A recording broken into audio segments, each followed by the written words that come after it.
Buongiorno, buonasera, anzi a tutti gli spettatori, ormai si è fatto sera e ringrazio tutti i partecipanti e l'ospite di riguardo che abbiamo questa sera, Alessio Valsecchi, grande maestro, e naturalmente voglio ringraziare anticipatamente anche il moderatore Dario Bellinato che sarà con noi e la regia nella persona di Matteo Volpi.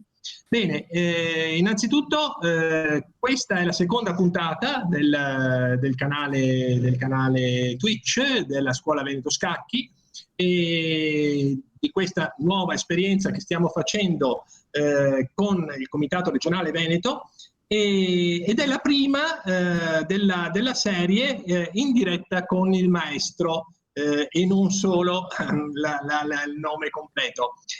Credo che per questa prima puntata veramente abbiamo un grandissimo giocatore, grande maestro, Alessio, che ringrazio nuovamente di essere qui. Grazie a voi, buonasera Sergio, buonasera a tutti. Sono contento di far parte di questa prima puntata della vostra rubrica e mi sembra un'ottima iniziativa sempre per diffondere gli scacchi. Queste interviste mi sembrano super appropriate per avvicinare più persone al mondo degli scacchi e anche far conoscere noi giocatori, membri della nazionale. Immagino appunto ci saranno anche altri grandi maestri, no, nelle prossime puntate che certamente siamo la prossima volta. Vabbè, anticipo una cosa, ci sarà Pierluigi Basso che tu hai incontrato. Assolutamente, è un piacere, sì. Benissimo, allora niente, naturalmente adesso ti faremo alcune domande per capire un pochino meglio, per i non addetti ai lavori, naturalmente quella che è la tua esperienza scacchistica, quella che è la vita di un grande maestro e di tutta una serie di elementi che ci girano intorno. Innanzitutto volevo farti i complimenti per l'ottimo risultato ottenuto al torneo di Forni di Sopra che si è concluso benissimo. Terzo posto dietro il vincitore che ha un nome veramente difficile da pronunciare, mi pare Vitali, qualcosa del genere, e al secondo posto Moroni Luca che hanno totalizzato 7 punti su 9. Ecco, ci vuoi parlare brevemente di questo torneo e dirci se sei soddisfatto della tua prestazione e di come hai giocato? Sì, il torneo per me è stato molto positivo, sono stato molto soddisfatto del risultato. Torneo solido, devo dire, ho fatto 4 vittorie e 5 patte, quindi nessuna sconfitta, così come il vincitore.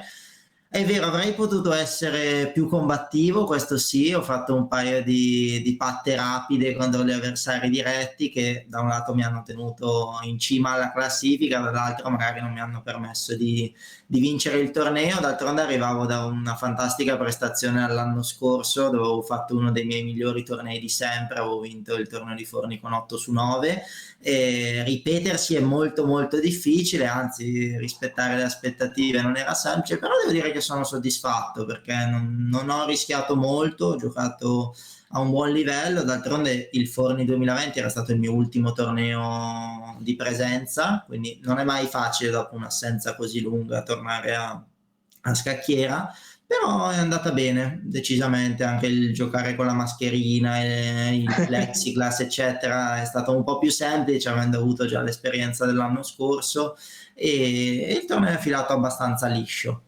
quindi Certo, sì, certo. contento del risultato. Bene, bene, bene. Senti, mi pare che tu adesso abbia imparato il gioco degli scacchi molto giovane.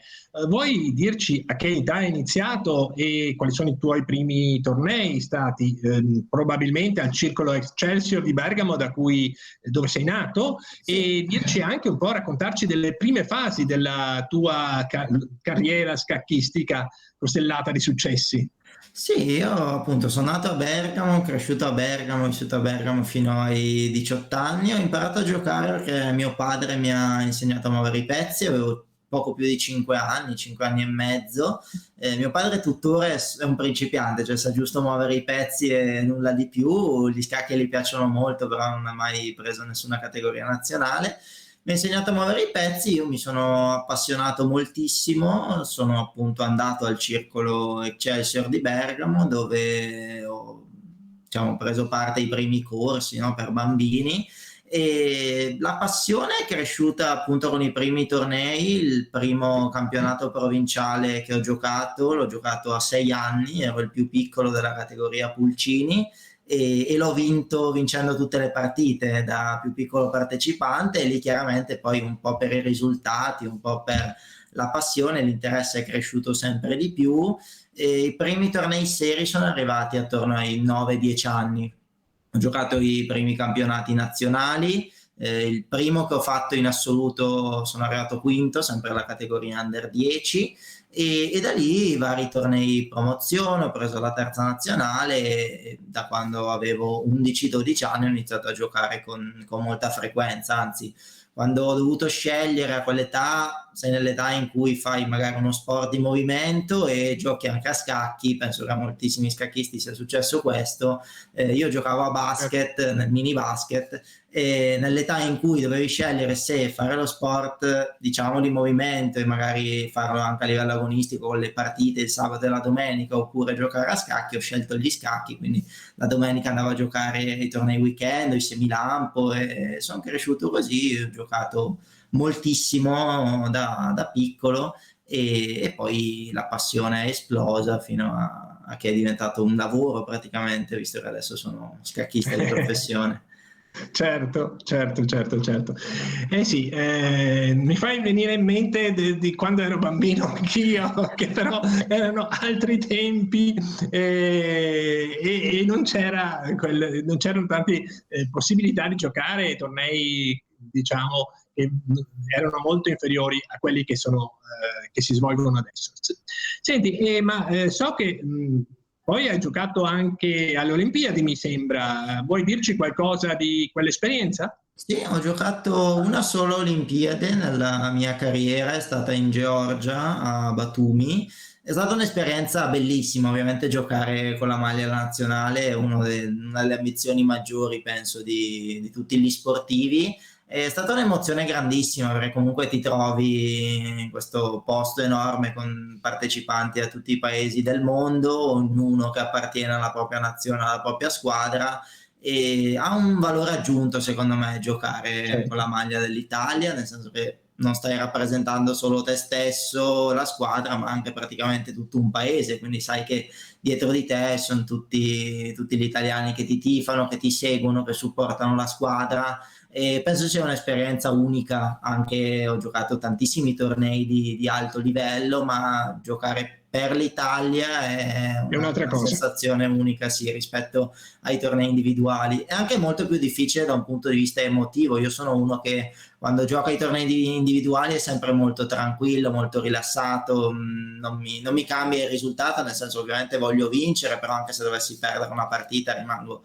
molto tranquillo. Quando giochi a squadra e rappresenti l'Italia c'è un'emozione in più, quasi una pressione in più, perché sai che dal tuo risultato magari dipende il risultato di tutta la squadra C'è e maggiore di tutta stress l'Italia. sicuramente, c'è maggiore Assolutamente, sì, stress, però perché e poi anche molte volte nelle competizioni a squadre uno gioca la sua partita ma guarda contemporaneamente le partite esatto. dei propri compagni, e quindi c'è tutto un modo di Esatto, pensare le cose diverso. io sono anche un giocatore molto, molto aggressivo, a cui piace attaccare, a cui piacciono le posizioni complicate. Per esempio a squadra non mi è così semplice esprimere il mio stile, nel senso che a volte a squadra preferisci stare un po' più solido, no? Altrimenti i compagni di squadra guardano la tua posizione e non capiscono come orientarsi e cosa fare, perché non sanno se stai vincendo o perdendo, comunque non capiscono quale sarà il tuo risultato, e questo a volte può influenzare il risultato di tutta la squadra. Però sì, è un'emozione grandissima, appunto, anche se c'è più stress e più pressione. Ricordo,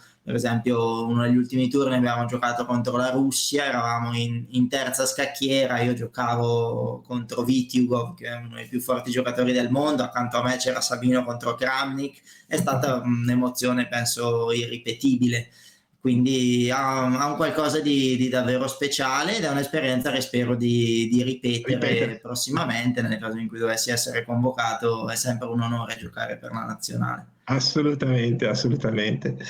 Senti, allora, per quelli che non hanno molta esperienza, non sanno bene quali sono i titoli di eccellenza, diciamo così, e il massimo titolo che si può conseguire negli scacchi è il titolo di GM, grande maestro, appunto, grande maestro internazionale, preceduto da maestro internazionale e poi grande maestro. Una cosa che io potrò solo pensare, sognare, visto che non ho intrapreso, e purtroppo ci vuole tanta passione, ma anche tanta diciamo studio e lavoro per Sì. arrivare a questi risultati. Ecco, ci vuoi dire un po' quando hai raggiunto il titolo di grande maestro e quali sono stati i tornei nei quali hai conseguito e un po' la fila, insomma, che hai fatto? Certo, certo. Io in realtà sono diventato grande maestro relativamente tardi, o meglio, vedendo magari tantissimi ragazzini che oggi diventano grandi maestri a 14-15 anni, io ho fatto trascorrere molti anni tra il mio titolo di maestro internazionale e il titolo di grande maestro. Per prendere questi titoli bisogna fare 3 norme, sia di maestro internazionale che di grande maestro, che sono poi la cosa più difficile, anche in realtà raggiungere l'elo di 2004 per il maestro internazionale, 2005 per il grande maestro, non è semplice, però le norme sono delle performance speciali che è ancora più difficile realizzare perché bisogna performare un punteggio che è molto più alto di quello che serve per diventare per esempio grande maestro. Sono diventato maestro internazionale a 18 anni, quindi abbastanza giovane anche per l'Italia, sono stato uno dei maestri internazionali più giovani e quello è stato un ottimo risultato, però ho aspettato un bel po' perché sono diventato poi grande maestro invece nel 2019, quindi abbastanza tardi, a 27. Ho fatto 2 anni fa nel torneo di Stoccolma, appunto tra il 2018 e il 2019, ho realizzato la mia terza norma di grande maestro, ne servono appunto 3, ne ho fatta una a un torneo chiuso a Montebelluna, una a un campionato italiano assoluto dove sono arrivato secondo a Cosenza, ha vinto Luca Moroni, io sono arrivato secondo, terzo a pari merito, secondo per spareggio, e la terza e definitiva norma di grande maestro l'ho fatta al torneo di Stoccolma. I 2005 li avevo già raggiunti da un po', quindi l'elo l'avevo già raggiunto da un po' di tempo, però per fare le norme mi ci sono voluti degli anni e quindi il titolo definitivo l'ho raggiunto nel 2019. Ovviamente anche quella la più grande aspirazione di un qualcuno che inizia a giocare a scacchi e vuole fare lo scacchista, quindi mi ha dato moltissima soddisfazione, e poi è chiaro che serve pure in ambito professionale il titolo più alto, come hai detto tu, il più importante, quindi è stato un grandissimo risultato. C'è anche da dire che probabilmente è probabile che introducano pure un titolo di Super GM, perché se io penso che... non lo sapevo. Considera che ho lo stesso titolo di Carlsen, per dire che è campione del mondo. Fra noi due c'è una differenza che probabilmente è come quella fra me e un maestro internazionale, se non di più. E diciamo che per distinguere questi giocatori d'elite, che sono effettivamente dei top GM, vogliono introdurre il titolo di top GM o super GM, che può essere sopra i 2700. E io stesso non nego che un giocatore sopra i 2700 è un giocatore di un altro livello rispetto a me, che adesso 2005-20 sono grande maestro, sì, però probabilmente un titolo in più si potrebbe aggiungere. Non so se la regia ha anche una tua posizione proprio di una partita di grande nella quale che hai giocato e dopo la quale mi pare dopo quel torneo sei diventato grande maestro, se non Esatto, sì, questo è stato l'ottavo turno del torneo di Stoccolma del 2019. Giocavo contro il grande maestro indiano Karthikeyan, che tra l'altro è molto più giovane di me, adesso ha più di 2006, è una delle... Oddio, non so se dire giovani promesse dell'India, il discorso del giovane o meno giovane è difficile, perché per esempio davvero i giovanissimi indiani hanno 14 anni e sono grandi maestri.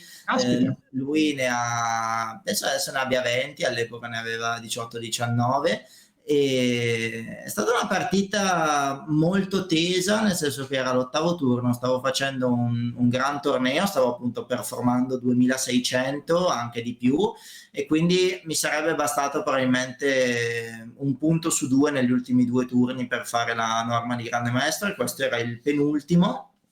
Sì, questa partita l'ho pure commentata per la rivista Torre Cavallo, per cui tra l'altro spesso anche scrivo, ogni mese scrivo un articolo teorico per la rivista, e quando gioco dei tornei commento pure delle partite.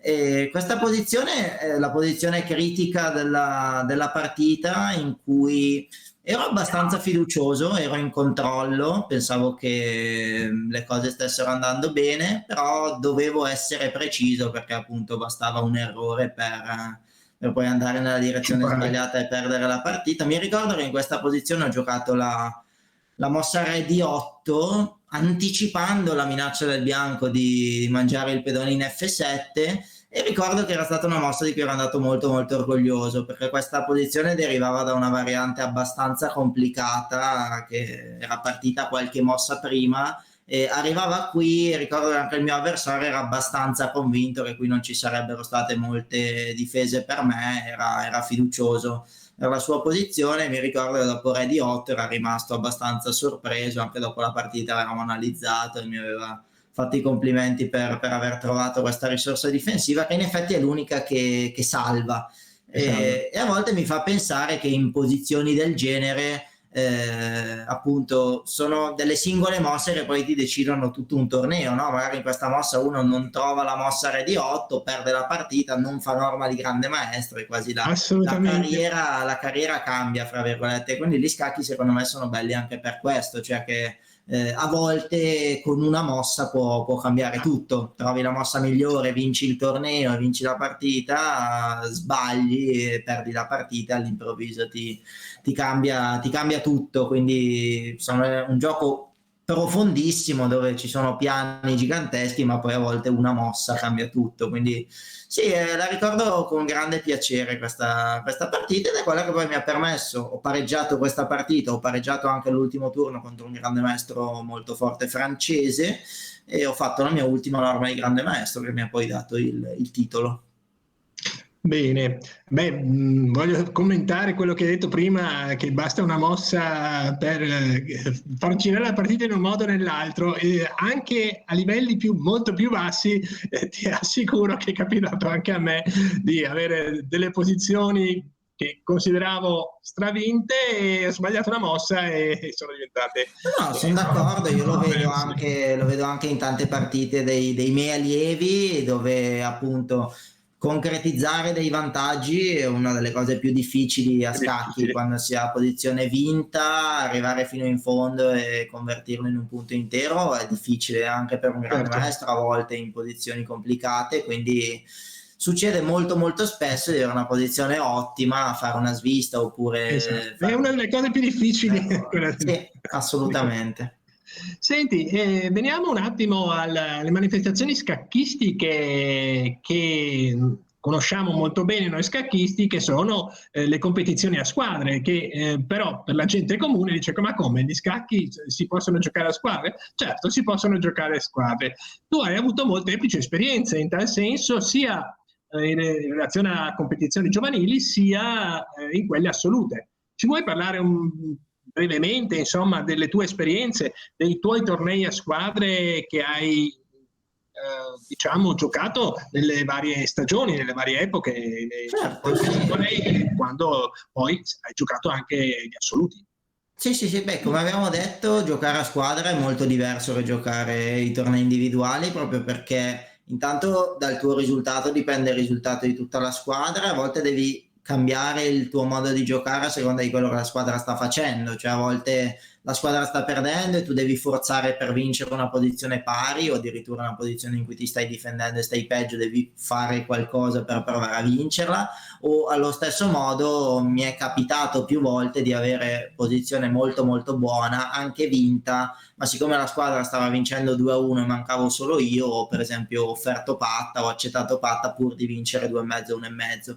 Quello che mi è stato sempre insegnato, e anch'io insegno, è che a squadre viene sempre prima la squadra del singolo, quindi anche se hai posizione vinta ma la squadra sta vincendo appunto 2-1 e manchi solo tu, offrire patta per portare a casa il risultato di squadra è sacrosanto. Assolutamente. Quindi qualcuno purtroppo questo non lo rispetta, a volte appunto ci sono stati dei problemi di questo genere. È vero, c'è qualcuno che è molto egoista, vuole vincere, dice no, ma ho tutto sotto controllo, vinco. In realtà appunto non hai solo la pressione del vincere la tua partita, ma hai la pressione di tutta la squadra che comunque ti sta guardando e dal tuo risultato dipende tutto. A volte questa pressione esagerata ti fa sbagliare anche in posizioni semplici.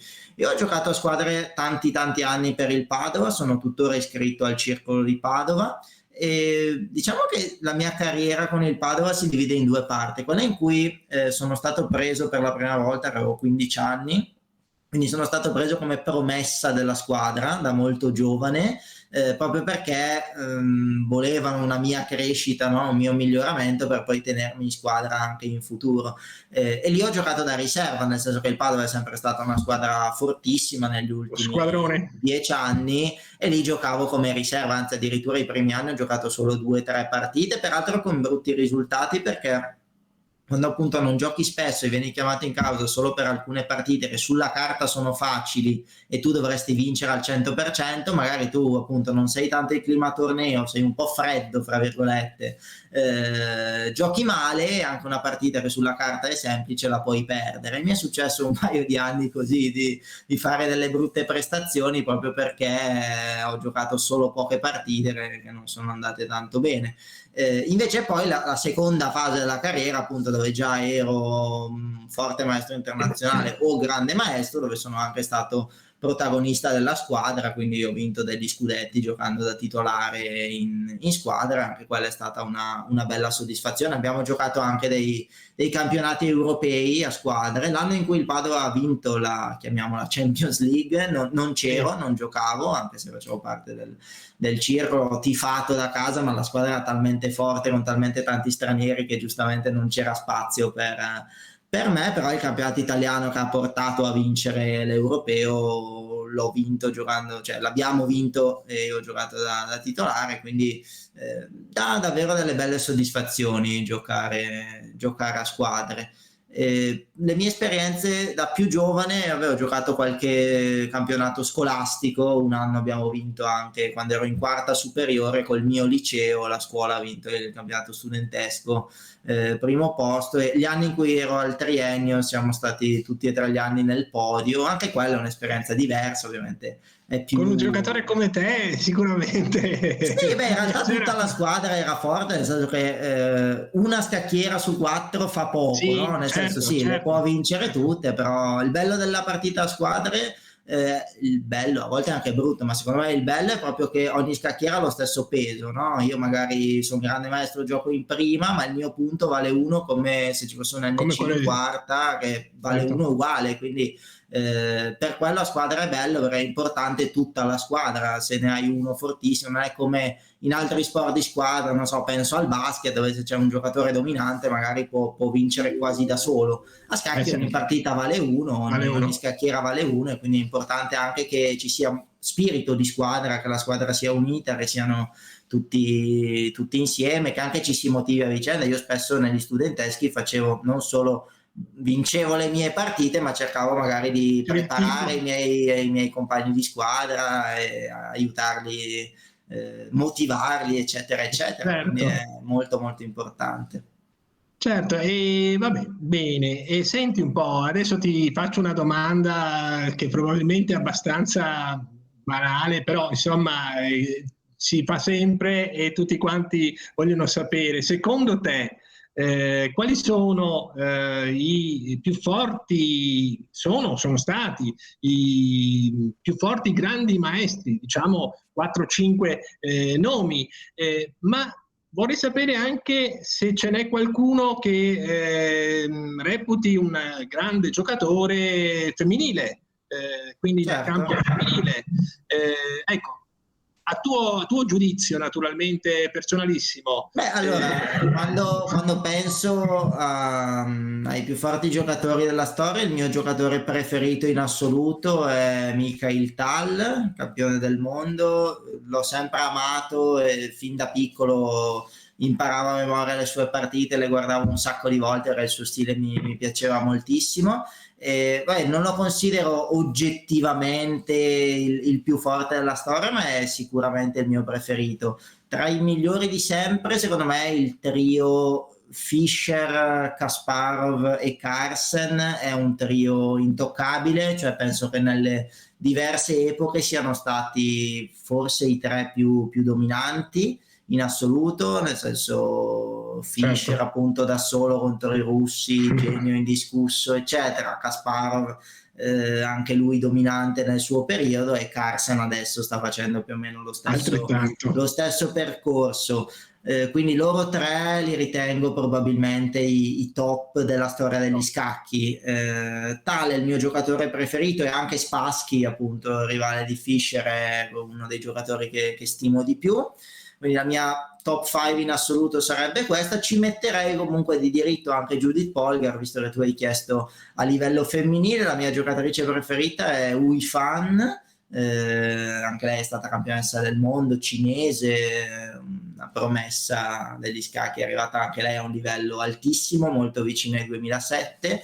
Judith Polgar penso sia la donna più forte della storia e una leggenda degli scacchi, non solo femminili in realtà, ma anche assoluti. È stata tra i primi giocatori del mondo, ha giocato ai tornei dei candidati, ha rappresentato una svolta secondo me anche per il mondo femminile, dimostrando che anche una giocatrice donna può arrivare tranquillamente allo stesso livello degli uomini, lavorando, impegnandosi come tutti. Quindi lei ha davvero dato una svolta e penso che verrà ricordata per sempre come una delle più forti della storia.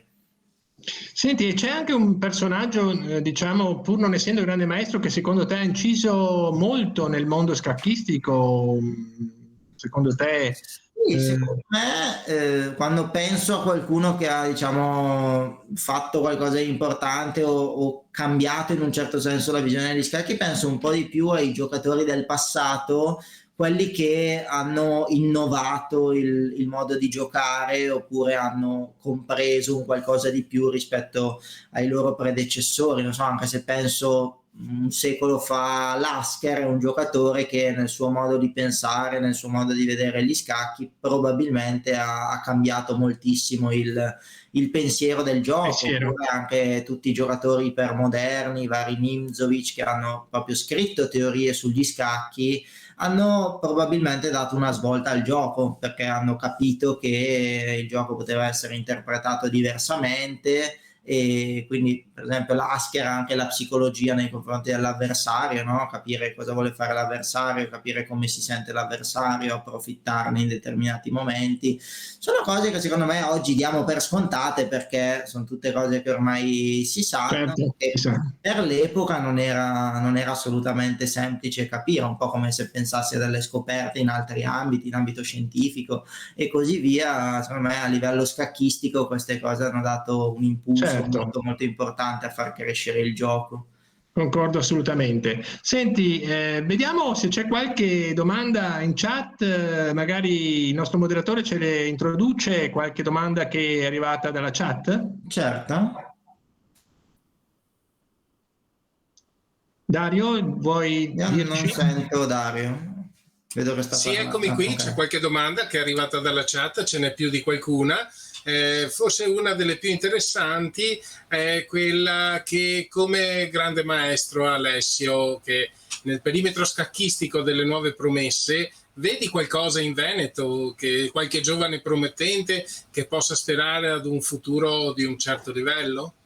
Beh, io allora ho vissuto quasi 6 anni a Montebelluna, quindi anche se sono bergamasco sono veneto d'adozione in un certo senso, e ho lavorato diversi anni al Circolo di Montebelluna e penso sia una delle realtà migliori che abbiamo nel panorama scacchistico italiano, cioè vedendo come si lavora al circolo, quanti ragazzi vengono coinvolti a Montebelluna e dintorni. Gli scacchi sono quasi materia scolastica nelle scuole primarie e scuole secondarie. Questa secondo me è una cosa meravigliosa, e è chiaro che quando gli scacchi vengono insegnati nelle scuole, poi tantissimi bambini di tutto questo bacino d'utenza un tot si presenta poi al circolo interessato con la passione di voler migliorare. Credo che con questo sistema possono crescere tanti giovani interessanti. Infatti il Veneto è una delle regioni anche che spesso dà più soddisfazioni a livello nazionale dei campionati giovanili, ma anche a livello assoluto tanti dei giocatori più forti sono veneti o comunque veneti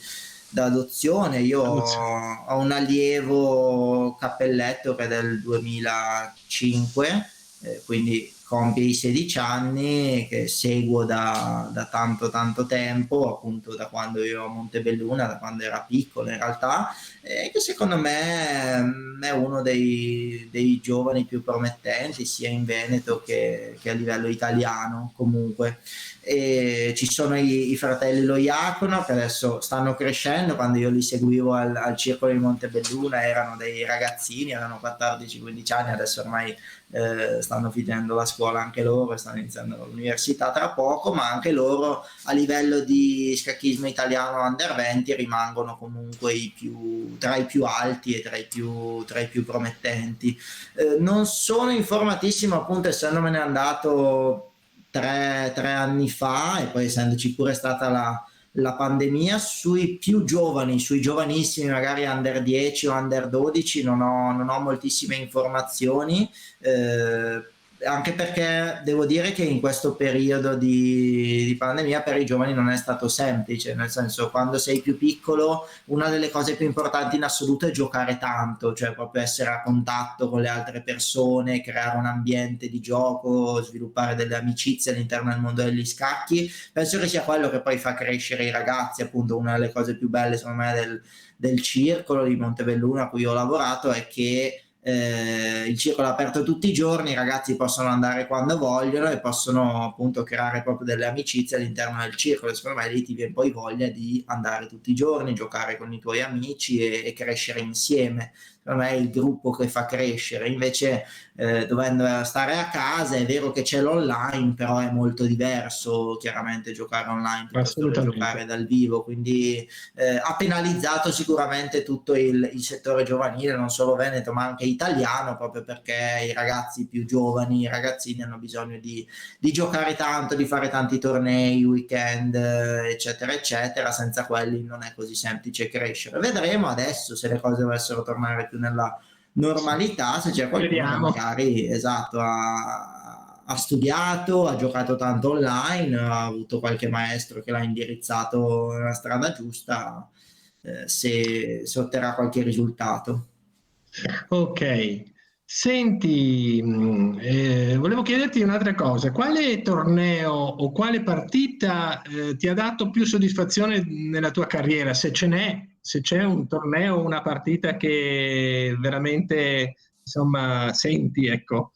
Beh, tornei ce ne sono diversi in realtà. Il campionato italiano online che ho vinto nel 2020, che mi ha fatto diventare campione italiano, pur essendo online, è stato un torneo che mi ha dato un sacco di soddisfazione, nel senso che con la nuova formula che c'è stata nel campionato online ha permesso a praticamente tutti i più forti d'Italia di giocare. Eravamo i primi 20 per Elo, praticamente giocavano tutti, mentre di solito nei campionati italiani di presenza si era meno e c'era pure qualche defezione, spesso anzi qualcuno dei più forti non giocava. Invece in questo online hanno giocato praticamente tutti, e vincerlo insomma davanti a tutti i più forti che hanno partecipato senza nessuna esclusione mi ha dato un sacco di soddisfazione. E anche il torneo di Forni dell'anno scorso è stato uno dei miei migliori tornei di sempre. Ho fatto 8 su 9, ho fatto una performance vicina ai 2800 battendo diversi grandi maestri.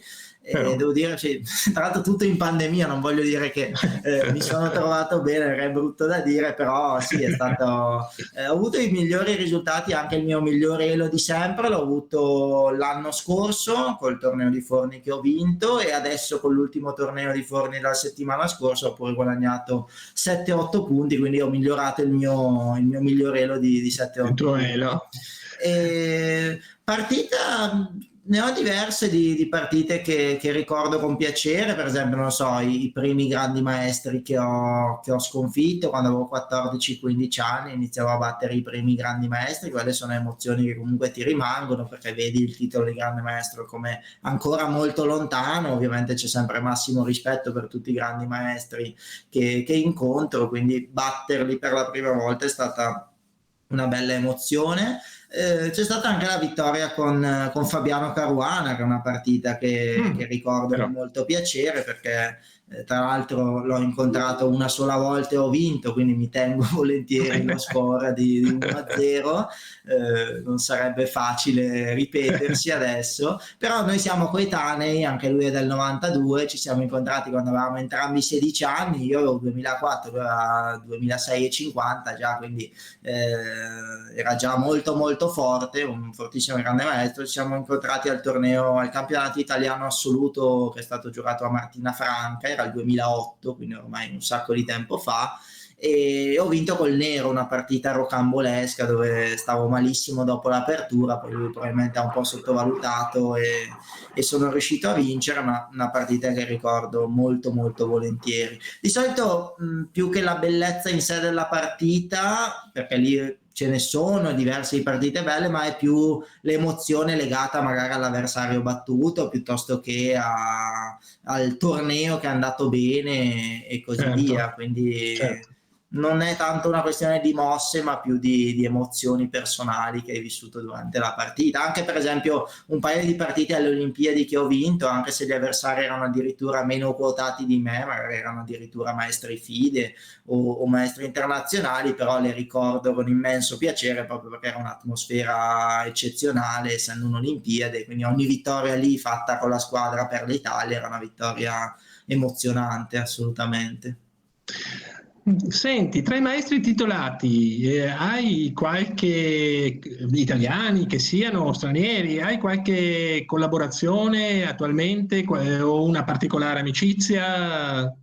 Assolutamente, cioè io vado molto molto d'accordo con tutti i grandi maestri italiani o i principali giocatori italiani. Non ho collaborazioni di nessun tipo, nel senso, se parliamo di fare da secondo piuttosto che fare da allenatore eccetera, no, nel senso io faccio l'allenatore praticamente di mestiere, ma solo con ragazzi più giovani, allievi più piccoli eccetera. Con gli altri ragazzi della nazionale vado appunto molto d'accordo, sono un grandissimo amico di Daniel Virni e anche in realtà, ripeto, tutti gli altri siamo un bel gruppo, siamo molto affiatati, ci conosciamo molto bene, andiamo molto volentieri ai tornei insieme, poi appunto giocando tornei come, non so, l'Europeo a squadre piuttosto che le Olimpiadi, crei comunque un legame abbastanza importante, proprio perché vivi le stesse emozioni e ti trovi bene alla fine con gli altri. Quindi devo dire che è un bell'ambiente quello degli scacchi anche ad alto livello. A volte uno lo vede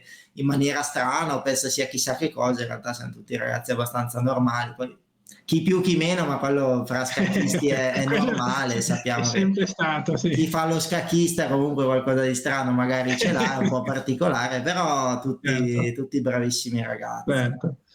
Senti, venendo a un altro argomento, a un altro tema, cioè quello dei media, del mondo del cinema, della TV, della cultura più in generale, si è occupato tante volte degli scacchi, recentemente anche forse anche di più. Non dimentichiamo che da poco c'è stata una serie televisiva, La regina degli scacchi, che ha avuto un grandissimo successo. Ecco, io volevo sapere cosa ne pensi in generale, e in particolare se l'hai visto e ti è piaciuta la serie, oppure se la parte del maestro titolato, perché sappiamo magari tante volte le cose viste da un esperto sono diverse rispetto a una persona comune. Ecco, cosa ci puoi dire? No, allora la serie l'ho vista anche 2 volte, proprio perché ha creato un boom, diciamo, per gli scacchi, cioè grazie alla serie gli scacchi sono esplosi, ormai sono super seguiti e questo mi rende estremamente felice, nel senso che serviva un qualcosa uno strumento così forte, no, che potesse diffondere la bellezza degli scacchi.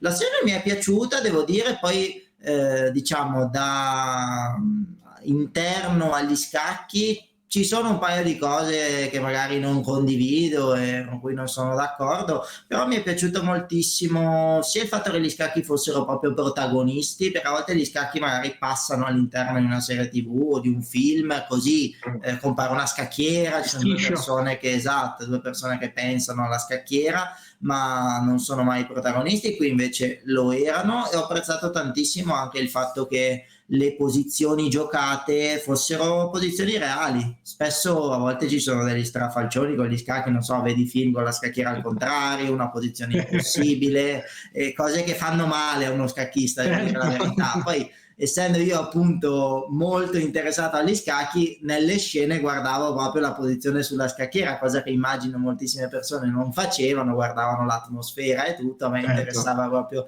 la posizione sulla scacchiera. Devo dire che la parte scacchistica è stata veramente ben curata, tra l'altro ho letto che lo stesso Kasparov ha controllato le posizioni, ha dato le analisi degli attori che dovevano muovere, eccetera, eccetera.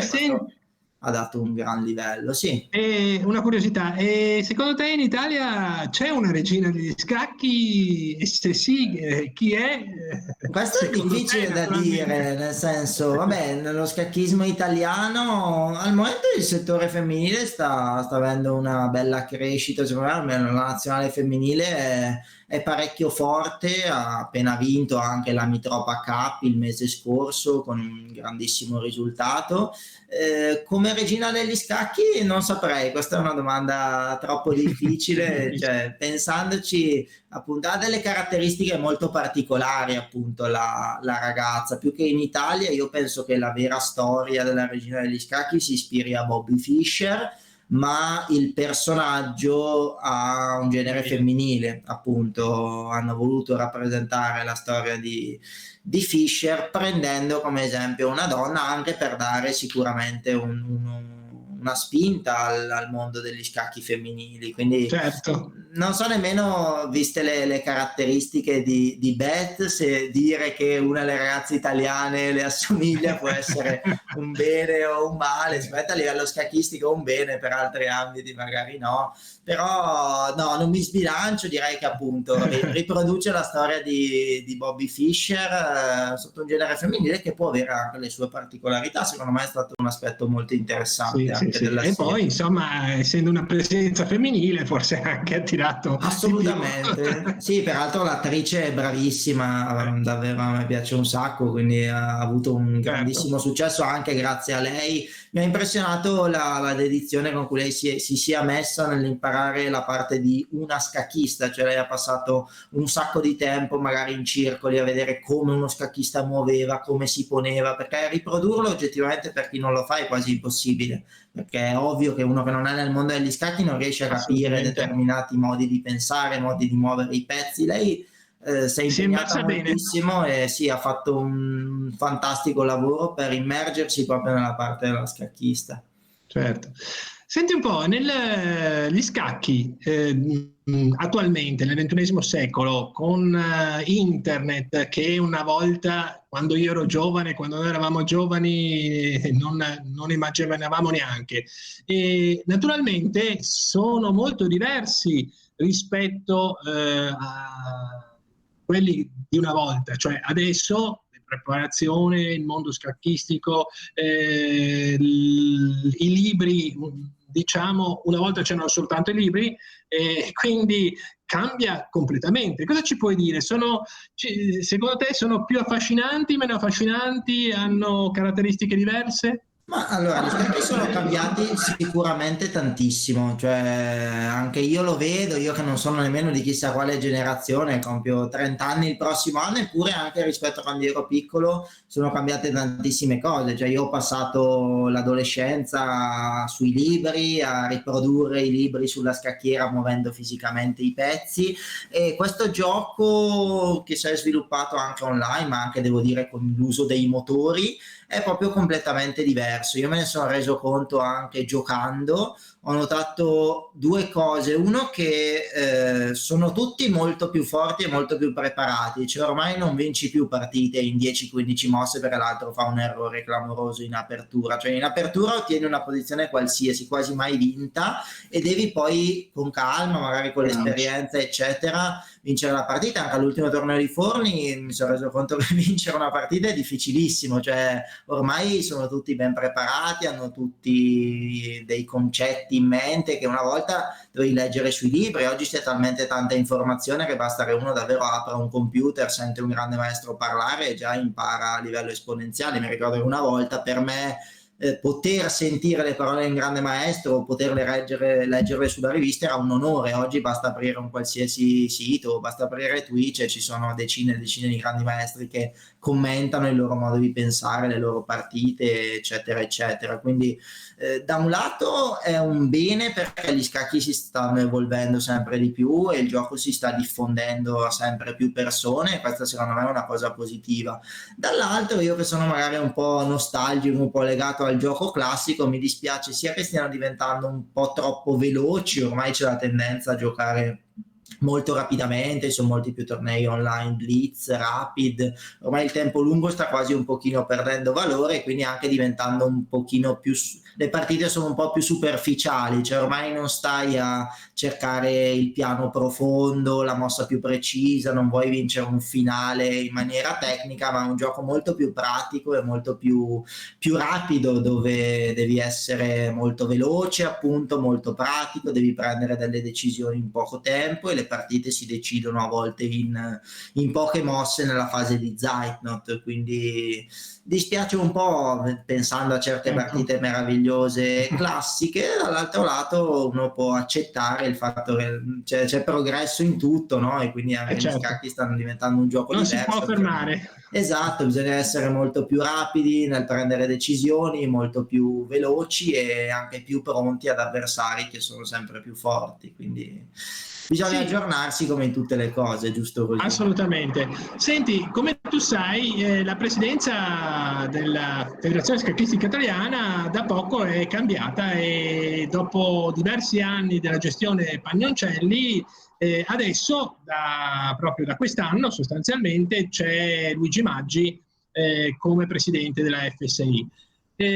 Una domanda, non so se facile o difficile, c'è qualcosa che tu ti sentiresti come giocatore, come istruttore, di suggerire, di consigliare qualche aspetto su cui investire, su cui puntare al presidente?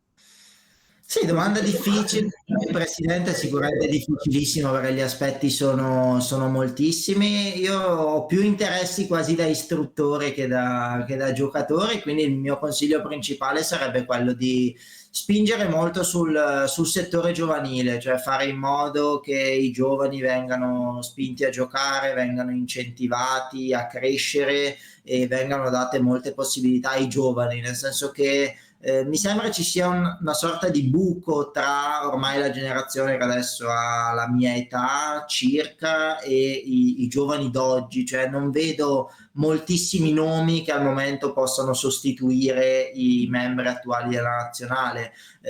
Questo non per forza per una mala gestione precedente, ma perché intanto gli scacchi devono entrare un po' di più nella cultura anche italiana, non sono così diffusi, ma penso che anche grazie alla serie, a queste attività che adesso stiamo facendo online, siano sempre più diffusi. E poi anche, come ho appena detto, la pandemia ha probabilmente fermato i giovani per un paio di anni, e quindi c'è bisogno adesso di dare una spinta ulteriore per riprendere il settore giovanile e fare in modo che i giovani possano crescere molto in fretta e avere un ricambio generazionale che al momento faccio fatica a vedere. perché secondo me avere un Certo. bacino di giovani ampio è la cosa più importante, perché poi una nazione possa crescere e diventare sempre più forte. Va bene, senti, prima di passare alle ultime domande, vediamo se c'è qualche domanda dalla chat. Dario? Sì? Sì, c'è ancora qualche domanda, ce ne sono parecchie a cui Alessio ha già risposto nel corso della sua intervista, quindi ad esempio quali sono le partite che gli sono state più care dal punto di vista emotivo e anche della sua storia. Ce n'è però una in particolare che riferirei all'argomento appena trattato poco prima dell'ultima domanda, cioè visto che è così difficile vincere una partita, no? Allora qualcuno chiedeva ma quali aperture consigliare, ovvero possiamo interpretare la domanda in questo modo: dal momento che è così difficile vincere una partita, ci sono delle aperture che possono portare più facilmente a questo obiettivo?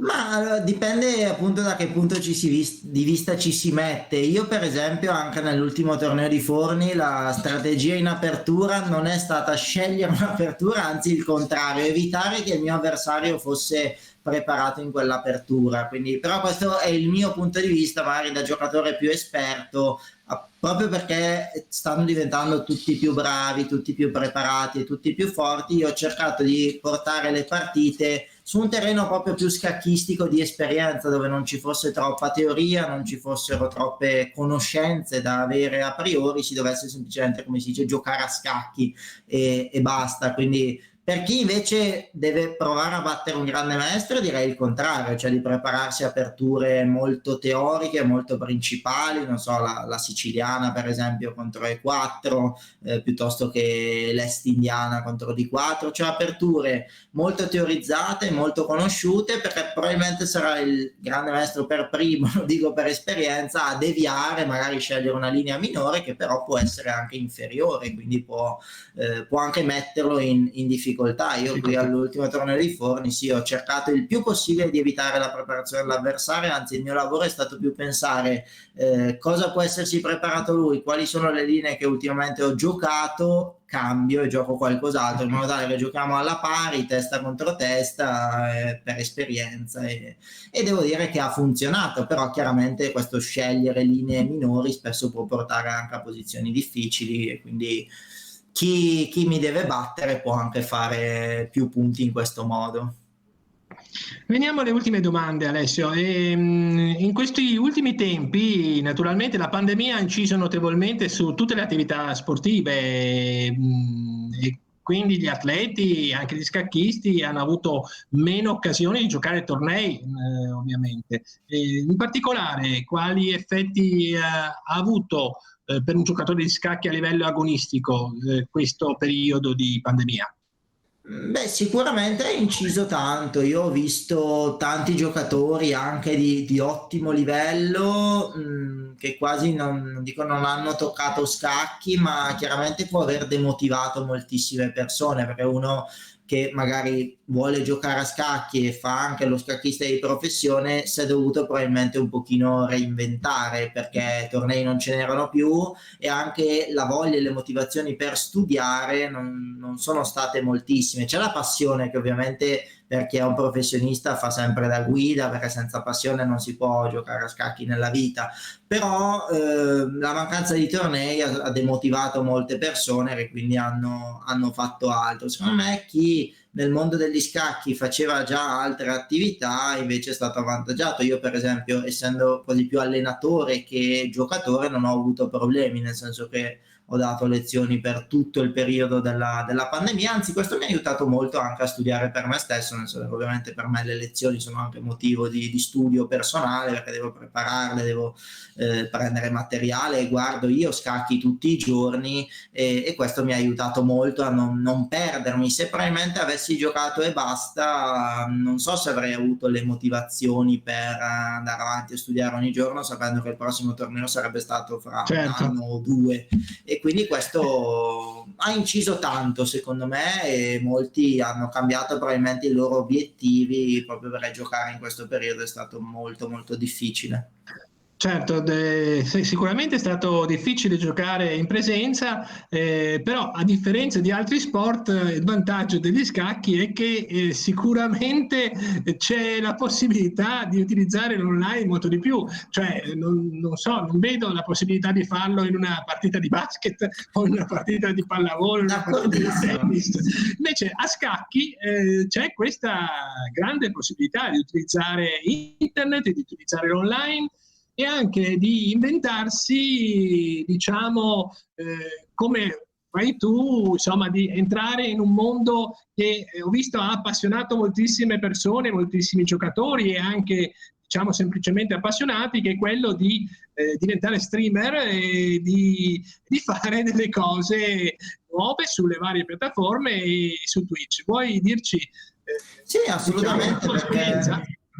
L'obiettivo da quando è scoppiata appunto la pandemia è stato proprio quello di dire ok, noi scacchisti abbiamo la fortuna che gli scacchi, come hai detto tu, sono uno sport che può essere praticato anche online, non solo di persona, quindi sfruttiamo questa cosa dell'online per diffondere gli scacchi il più possibile. La nostra missione, obiettivo è stata proprio questa, di appassionare sempre più persone al gioco e diffonderlo il più possibile. Infatti prima ho creato un canale YouTube che è tuttora attivo, si chiama Titan Chess. Io, Tea Guecci e Dani Dvirni siamo in 3, abbiamo fatto video istruttivi di ogni genere, abbiamo parlato pure della regina degli scacchi nel canale YouTube, e quello rimane sempre attivo. E poi da qualche mese un gruppo appunto di scacchisti professionisti si è unito a Clash, che è questa azienda che si occupa di esports, quindi appunto giochi sport online, per fare in modo di far entrare gli scacchi tra questi giochi online. Abbiamo utilizzato la piattaforma di Twitch, che ormai sta prendendo sempre più piede, sta diventando sempre più popolare,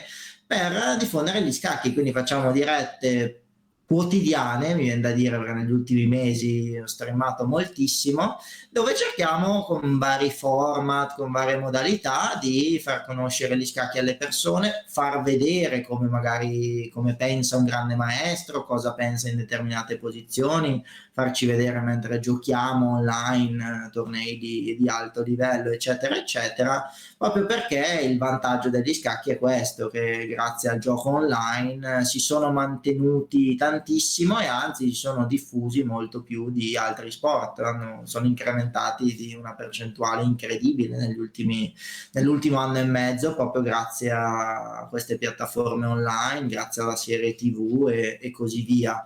E io ho un mio canale Twitch che si chiama Dragonflow92, lo posso scrivere in chat visto che sono anche nella chat del canale.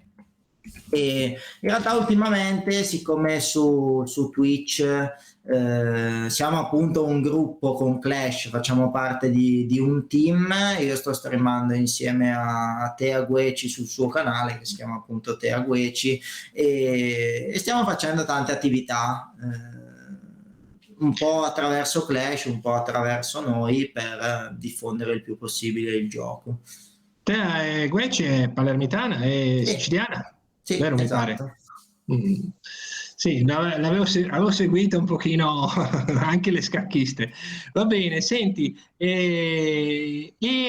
un'altra cosa che sicuramente alcuni spettatori, e mi pare ci sia proprio una domanda anche in chat, vorranno sapere per sé o per i loro figli, quali consigli o suggerimenti daresti tu come dalla tua prospettiva di grande maestro ad un giovane o giovanissimo che voglia intraprendere l'attività scacchistica? C'è qualcosa?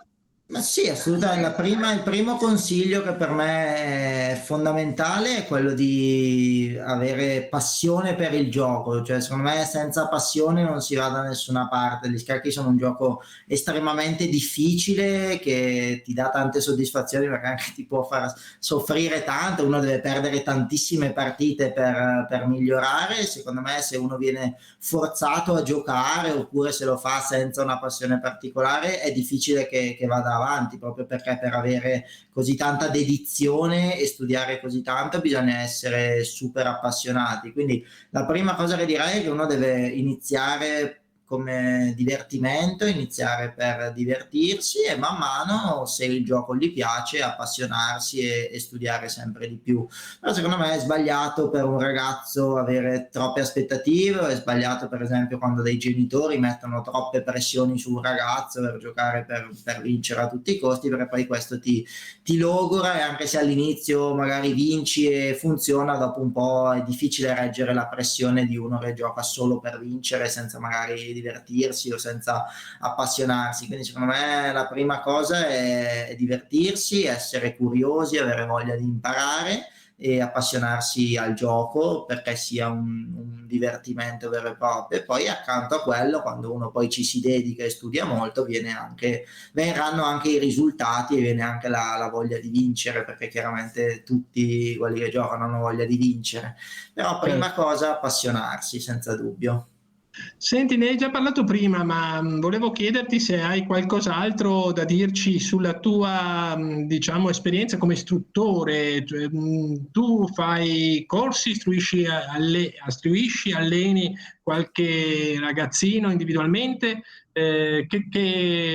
Quali sono le tue attività come, diciamo, istruttore snack, no? Sì. Della Federazione Scacchistica Italiana e anche, mi pare, allenatore FIDE, no? Sì, sono FIDE trainer, che appunto per la FIDE è la categoria più alta anche a livello di istruttori. In realtà, la mia attività si sviluppa più con le lezioni private, individuali, online, quindi ho allievi un po' da tutta Italia, qualcuno anche fuori dall'Italia, con cui faccio lezioni online, un calendario anche abbastanza fitto durante la settimana di lezioni online, perché ho parecchi allievi, lo faccio ormai da diversi anni. Diciamo che a 22 anni, quando ho deciso, ero già nel mondo degli scacchi, facevo lo scacchista, quando dovevo scegliere tra giocare e basta o fare l'istruttore, ho preferito, sia perché mi piace moltissimo insegnare, sia perché è comunque meno stressante che giocare e basta, ho deciso di fare l'istruttore, e da lì poi ho iniziato con i primi allievi, la voce si è sparsa, il nome si è diffuso, no? E poi sempre più persone, tuttora molte persone mi chiedono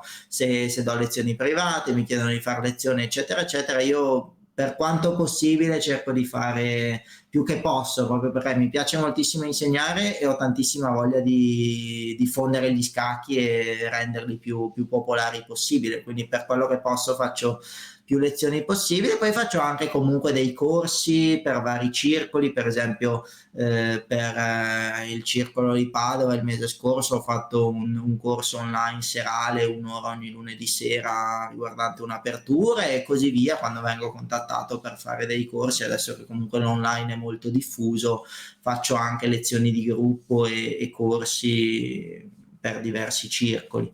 Quindi sì, più o meno tutto, ma soprattutto lezioni individuali e private ad allievi, se possibile giovani e con delle ambizioni, che è più stimolante per me e anche per loro avere un istruttore.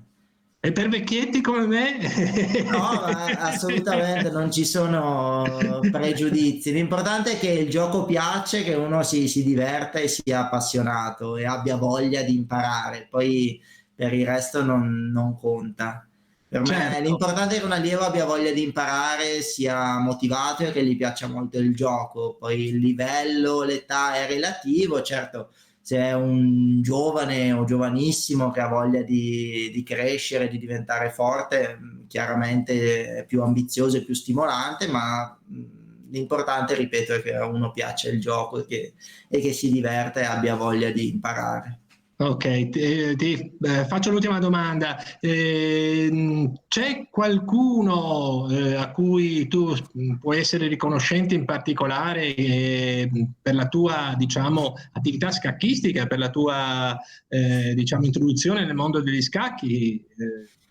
Sì, i miei genitori al 100%, nel senso che penso che per tutti i ragazzi il supporto dei genitori sia fondamentale. All'inizio sembra uno sport che non costa, fra virgolette, perché diceva basta una scacchiera dei pezzi. In realtà i ragazzi, come detto prima, devono giocare tantissimo e chiaramente sono i genitori quelli che tutti gli weekend li devono portare di qua e di là in macchina a giocare tornei, magari d'estate pure si devono prendere le ferie e rinunciare alle loro per andare ad accompagnarti a giocare il tuo torneo, quindi si usa, diciamo, il torneo del ragazzo per fare la vacanza di famiglia, eccetera eccetera. I genitori sicuramente devono fare un sacco di sacrifici per far crescere un bambino, un ragazzo che ha voglia di giocare a scacchi e vuole migliorare, quindi senza dubbio ringraziamento più grande a loro e in generale a tutti i ragazzi che sono cresciuti insieme a me, perché come anche ho detto prima,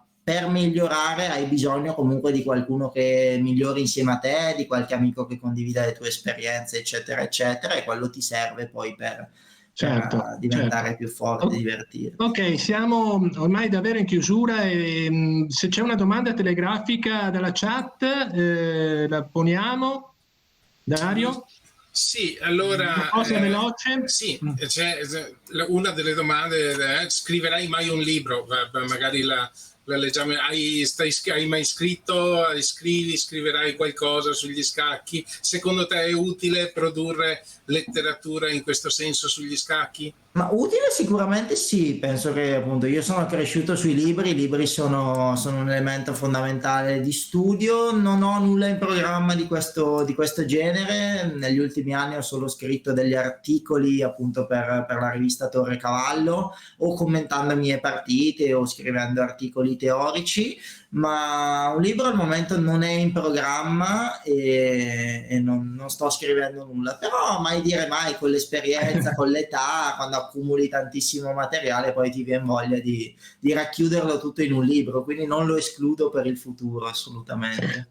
Ok, allora bene, ormai abbiamo completato un po' tutta l'intervista e ringraziamo gli spettatori, ringraziamo moltissimo Alessio per questa sua partecipazione nella primissima puntata di questa rubrica, è veramente stato un piacere. Anche per me, grazie a voi. Incontrarti. Naturalmente ringraziamo la regia, ringraziamo Matteo Volpi, la regia, e Dario Belinato, la moderazione, che ha fatto il ruolo di moderatore, e diamo appuntamento a tutti gli spettatori a mercoledì prossimo per la terza puntata di Twitch e la prima di una ulteriore serie, di un'ulteriore rubrica che si intitola i circoli di scacchi, naturalmente del Veneto, tra passato, presente e futuro. Quindi la prossima volta avremo un circolo di Venezia, il Canal, che presenterà un po' la sua storia e i suoi giocatori, gli eventi importanti e quant'altro. Ancora grazie a tutti e buona serata.